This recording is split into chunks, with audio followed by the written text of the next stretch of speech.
In the sweltering heat of the Brazilian plantation, where the air hung thick with the scent of sugarcane and despair, a newborn's cry pierced the night like a forbidden secret. Joanna, a young enslaved woman with calloused hands and unyielding spirit, cradled her son for the first time. His skin was a soft caramel, lighter than her own, evidence of a shadowed truth that could unravel everything. But before she could whisper a lullaby, the door to the slave quarters burst open. Mistress Malvina stormed in, her silk dress whispering threats against the dirt floor. Her eyes, sharp as an overseer's whip, locked onto the child. "That bastard won't taint my home," Malvina hissed, her voice laced with venom born from jealousy and rage. "The baby's father?" None other than Master Sariano, her husband, a betrayal she sensed but refused to name. "Take him to the Paraíba River, drown him before sunset, or I'll make sure you join him." Joanna's heart shattered like fragile glass. How could she, a mother, become her child's executioner? The other slaves averted their eyes, but old Zia, a wise elder with scars mapping her back, pulled Joanna aside. "The river holds mysteries, child," Zia murmured, her voice a lifeline in the storm. "It don't always take what we give it." As the sun dipped low, painting the sky in blood-red hues, Joanna trudged to the riverbank, the baby bundled in her arms. Tears streamed down her face, mixing with the humid air. She couldn't do it not drown him. Instead, she placed him in an old wooden basin, lined with broad leaves for cushioning. "Live, my son," she whispered, kissing his forehead. "Let the current carry you to safety." With trembling hands, she pushed the basin into the gentle flow. It bobbed uncertainly, then caught the stream, vanishing around a bend lined with twisted mango roots. Joanna collapsed to her knees, her sobs swallowed by the water's murmur. Zia appeared silently, helping her up. "The Paraíba remembers innocence," she said. "One day, it might give back what it took." Back at the quarters, Joanna's breasts ached with unshed milk, her soul heavier than chains. The overseer's watchful gaze followed her, but she held her head high, burying the secret deep. That night, as the plantation slept under a blanket of stars, the river flowed on, cradling a fragile life toward an unknown dawn. Little did Malvina know, her command hadn't ended a story. It had ignited one that would burn through the years like wildfire. Dawn broke over the plantation like a reluctant promise, the mist rising from the fields as if the earth itself exhaled secrets.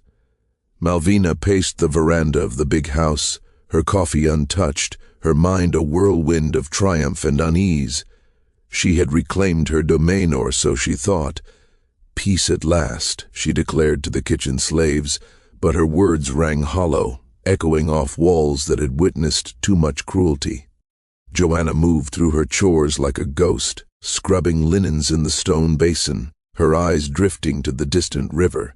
The ache in her chest was relentless, a reminder of the life shed entrusted to the waters. Zia worked nearby, offering silent solidarity. "Hold on," she whispered. "Fate ain't done with you yet." But Malvina's gaze was a predator's. She approached Joanna, her boots sinking into the muddied earth. "You did as I commanded?" she demanded, her voice low and probing. Joanna nodded, her face a mask of stone, though her heart raced like a trapped bird. Satisfied, for now Malvina retreated, but suspicion festered like an open wound. In the slave quarters that night, under flickering lamplight, the whispers grew. Old Antonio, the storyteller with eyes like ancient rivers, gathered the weary souls. "The Paraíba don't forget," he rasped, his voice weaving tales of lost children returned as avengers. "Waters like that, they cradle justice." Joanna listened, her tears silent, clinging to the fragile hope that her son breathed somewhere beyond the horizon. Meanwhile, in the big house, Malvina's sleep fractured. She awoke, to faint cries in the wind, or was it her imagination? Mud tracks led from the slave quarters to her door, boot prints too familiar, Sariano's. The realization hit like thunder. The child's light skin, her husband's late-night absences, betrayal boiled in her veins. By morning her eyes burned with a new fire. The plantation tensed, sensing the storm. Crops wilted prematurely. Animals grew restless, as if the land itself rebelled against the injustice sown deep in its soil. Joanna endured, her silence a shield. But in the depths of her soul, a spark ignited, the river's promise, echoing through the night. Miles downstream, where the Paraíba widened into lazy bends fringed by fig trees, fisherman Manuel cast his nets into the dawn mist. The water whispered secrets that day, an unusual ripple drawing his eye. Tangled in roots, a wooden basin rocked gently, its cargo hidden under leaves. Heart-pounding, Manuel waded in, the cool current tugging at his legs. Peeling back the foliage, he gasped a baby, pale and still but breathing faintly. "By the saints," he muttered, scooping the child into his arms. The infant's eyes fluttered open, locking onto his with quiet trust. Manuel rushed home, bursting through the door where his sister Rita stirred the morning fire. A widow haunted by her own lost child. Rita's face lit with wonder. "The river brought him," Manuel said. She took the boy without question, warming him against her chest, feeding him goat's milk drop by drop. They named him Bento, blessed one, for he fought through feverish nights, his tiny fists clenching life. Rita sang lullabies of river spirits. Manuel taught him the water's rhythms. As Bento grew, his laughter filled their humble hut, a balm for old wounds. He was strong, curious, with eyes that mirrored the Paraíba's depths. "Where did I come from?" Head asked, staring at the current. Rita would smile. "From love's desperation, saved by fate. Back on the plantation, decay spread like poison. Crops failed, debts mounted, and Malvina's punishments grew harsher." Joanna, tied to the whipping post one scorching afternoon for a perceived slight, endured the sun's blaze and her mistress' taunts. "Cry if you must," Malvina sneered, but Joanna's tears were for her lost son, her strength drawn from Z's defiant whisper, "He lives somewhere." As Bento learned to fish, tying knots with steady hands, the plantation withered. Seriano's guilt festered, unspoken. The river, patient and wise, had preserved a seed of change, nurturing it far from the storm until the winds of destiny called it home. Years turned like river bends, carving paths unseen. Bento, now a young man of 20, felt an inexplicable pull, a restlessness urging him beyond Rita and Manuel's quiet life. "The water calls," he told them, slinging a bag over his shoulder. With their blessings he wandered dusty roads, seeking work, drawn by an invisible thread toward the plantation that birthed him. The gates loomed under a hazy sun, the field scarred by neglect. Bento approached the overseer, hat in hand. "I'm strong and willing," he said, his voice steady. Hired on the spot, he blended into the labor, but eyes followed him, especially Joanna's. From afar she froze, his gesture, tipping his hat, mirrored Soriano's.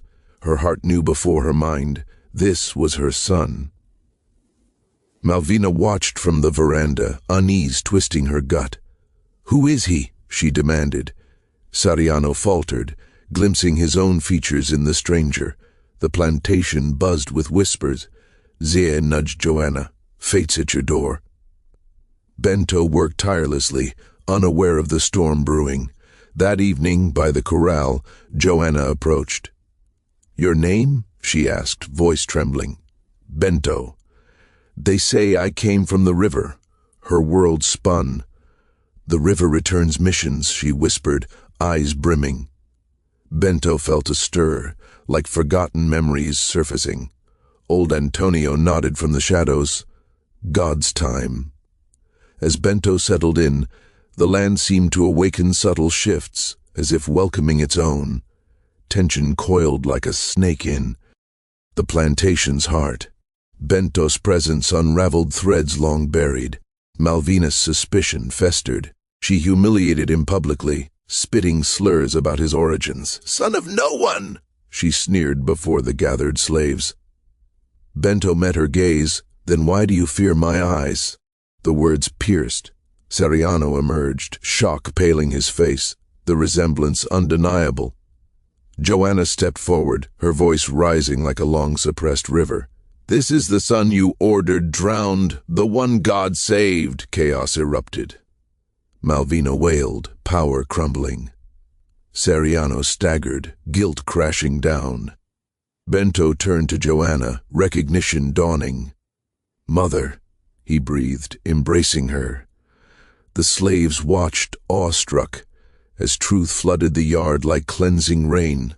In the revelation's wake, the plantation transformed. Seriano, broken but resolute, deeded land to Joanna and Bento reparation for stolen years. Malvina retreated into shadows, haunted by the river's murmurs. Bento and Joanna built a new life, their farm a beacon of dignity, drawing wanderers with tales of resilience. The Pariba flowed on, a testament. What cruelty casts away, justice returns. In the end, love endured, blooming where pain once reigned. If this story moved you, share it far and wide, and subscribe to Tales of Slavery for more gripping narratives of triumph over tyranny.